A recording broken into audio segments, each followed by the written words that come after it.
Welcome to Betrayed and Broken S.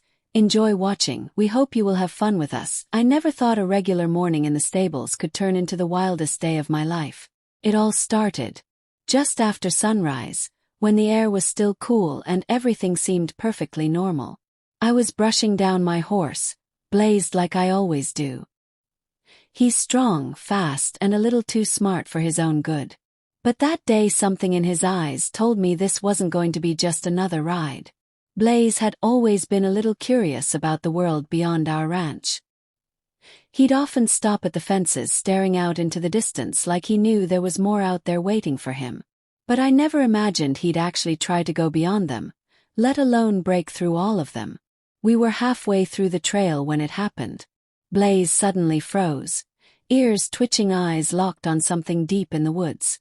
I tried to steer him back, but before I could even react, he took off faster than I'd ever seen him move.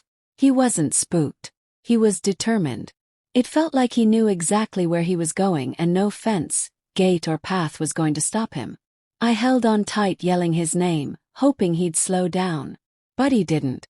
We shot past the outer paddocks, through the back gate and straight toward the woods we were always told to avoid. My heart was racing. Blaze had never acted like this before. What was he chasing, or maybe what was calling him? I had no idea what we were about to find on the other side of that final fence, but one thing was clear. Blaze wasn't just running away. He was running toward something, and I was about to follow him straight into the unknown branches, whipped past my face as Blaze tore through the trees like he was on a mission. I leaned forward trying to stay balanced, heart pounding in my C******T. I didn't know where we were going, but Blaze didn't hesitate for a second. It was like he was following something I couldn't see, or maybe something only he could feel. These woods had always been off-leash. My parents told me stories growing up about strange things people heard late at night about how animals avoided this area. Most folks in our town just left it alone. No one ever said exactly why, but the warning was always clear. Stay on the trails, don't wander past the boundary. But Blaze had crossed it and I was right there with him. I started to notice things. The trees grew thicker, darker, almost like they were leaning in closer. The deeper we went, the path behind us was gone, completely swallowed by the forest. It felt like we'd slipped into another world entirely, one where the rules didn't apply and the fences no longer mattered. Blaze slowed for the first time, his ears twitching again. He sniffed the air and took a few cautious steps forward. That's when I saw it. A narrow clearing surrounded by twisted roots and mossy rocks, sat quiet and still up ahead. Right in the center was something strange. I couldn't tell exactly what it was from that distance, a shape, maybe a figure. I started to call out. But Blaze stopped me with a sudden stump of his hoof. He was alert, on edge, but not afraid. And that's what scared me the most, because Blaze never stayed calm around danger. What had drawn him here? Why now? A low sound like a hum, deep and steady, floated through the clearing. I felt it in my C******T more than I heard it. Blaze stepped forward again and I followed, unsure if I was walking towards something magical or something. We were never meant to find whatever it was. It was just the beginning, and I had a feeling we'd already gone too far to turn back. As Blaze stepped into the clearing, the air seemed to shift. Thicker, quieter, almost like time had slowed down. The humming sound grew stronger, vibrating under my boots, but there was still no clear source. I tightened my grip on the reins. Though I had a feeling Blaze wasn't going to stop, no matter what I did. That shape in the middle of the clearing started to come into focus.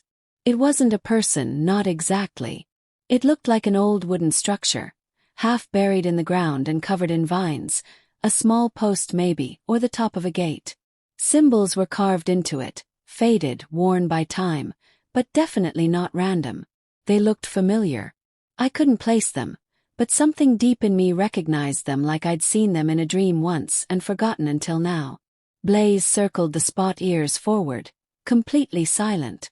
His calmness was unsettling. I reached down and touched his mane, mostly to remind myself that this was real, that I was still here and that we hadn't just ridden straight into some forgotten legend. That's when I heard the whisper, software low. So quiet I almost thought I imagined it, but Blaze heard it too.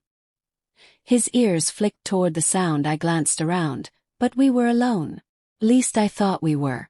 The whisper came again, this time more like a name, not mine, not Blaze's, just a single word that sent a chill down my spine. Return. I didn't understand what it meant, but it felt like a warning or maybe a message. Back at home I'd always heard stories about this land, how it used to belong to another family, how fences were put up, not just to keep things in but to keep something out. Most people dismissed it as old ranch talk, ghost stories for kids.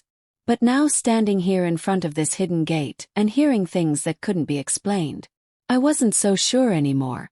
Blaze shifted his weight and looked at me, not like a horse looking at its rider, but like he was waiting for something or someone. We weren't just lost in the woods anymore.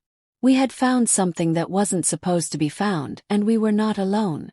The longer we stood there, the louder the humming grew, like it was pulsing through the ground, through the trees, even through me. Blaze let out a soft snort and stepped closer to the old gate. I wanted to stop him, to pull him back and run in the other direction, but I couldn't move something about. This place had a grip on me and it wasn't letting go. I took a slow step forward. The symbols on the gate began to glow faintly like embers buried under ash. Not bright, just enough to make it clear this wasn't just a piece of forgotten wood. It meant something. It was connected to something much bigger than either of us. Blaze nudged the post gently with his nose, and a sudden gust of wind swept through the clearing, strong enough to make the trees groan and bend. I shielded my eyes and held onto his reins, heart pounding harder with every second. Then came the sound, louder than the wind, louder than the humming. It was like a deep crack, the kind that comes before tree falls or the earth splits. A small section of the ground in front of the gate shifted slowly. A stone slab began to rise from the dirt, revealing what looked like a tunnel entrance, dark, cold, and breathing out air that smelled like wet stone and forgotten things. I wanted to ask Blaze what we were doing, like he could somehow answer. But deep down I knew we were too far into this. Now whatever was happening, whatever this place was, it had been waiting, and now it had finally opened. Just as I was about to step closer, something moved in the trees. Not an animal, not wind, something watching. I turned eyes, searching the shadows, but I couldn't see anything. The feeling didn't go away though. It only got stronger, like we were being studied. Then I heard it again. The whisper, closer this time, return. But this time it wasn't coming from the clearing. It was coming from the trees. I didn't know what was waiting in that tunnel or what had drawn Blaze to this exact spot. But I was about to find out, and whatever it was, it knew we were here. Blaze tensed beneath me, his muscles, tight ears pinned back toward the trees. Something was definitely out there, just beyond the edge of the clearing. I couldn't see it, but I could feel it, like the air itself was warning us to be careful. I tried to back him away slowly, hoping whatever it was hadn't fully noticed us yet. But Blaze wouldn't budge. His eyes were locked on the stone slab, now fully risen, revealing that deep tunnel leading underground. And then everything stopped. The humming, the wind, even the whisper, total silence, that kind of silence that feels heavy, like the world is holding its breath. Then out of nowhere, a sharp crack echoed through the forest. A figure stepped out from between the trees. It wasn't a person, at least not completely. It looked human, tall and wrapped in something like a dark cloak, but its face was hidden behind a wooden mask.